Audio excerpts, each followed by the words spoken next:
Bonjour monsieur, c'est Diomandé Sylvain Paten. Voilà, je fais la vidéo du TP au niveau du fou. Donc là, on a le dashboard de notre application en question. Donc on voit un peu la température, tout en temps réel, la maintenance et puis le fonctionnement normal. Maintenant, on va rentrer dans le code source pour couper l'un de nos capteurs pour voir ce qui va se produire en temps réel.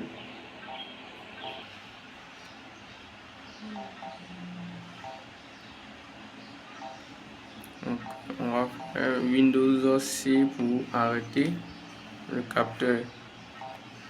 Voilà, Windows C pour arrêter le capteur. Donc, on dit arrêt du simulateur. Donc, on va aller sur le dashboard pour voir.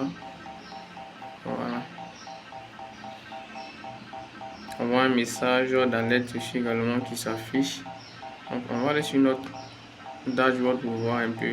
Mais le message s'affiche couper pour dire notre capteur a arrêté de fonctionner. Donc, ici on va essayer de réactiver pour voir est-ce que les choses vont aller de façon normale. Donc, quand on voit également les mesures aussi, voilà, on voit, voilà, on met fonctionnement normal, comme on peut l'apercevoir en haut. Alerte, lorsqu'il y a des anomalies, ça affiche en haut. Okay. On peut vérifier en rouge pour dire qu'il y a des anomalies. C'est un peu ça.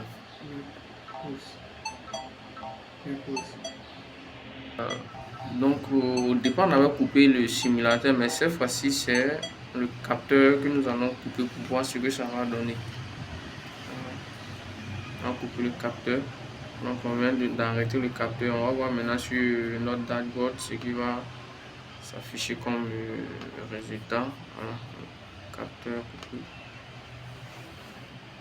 Donc, on voit maintenant. C'est bon.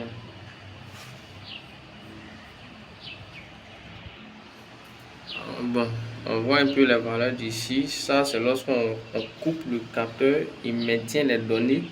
Le capteur maintient les données enregistrées déjà par notre simulateur. Donc, on va pouvoir même maintien. Donc, il ne peut plus enregistrer d'autres valeurs à l'intérieur. Un peu quand on coupe le capteur.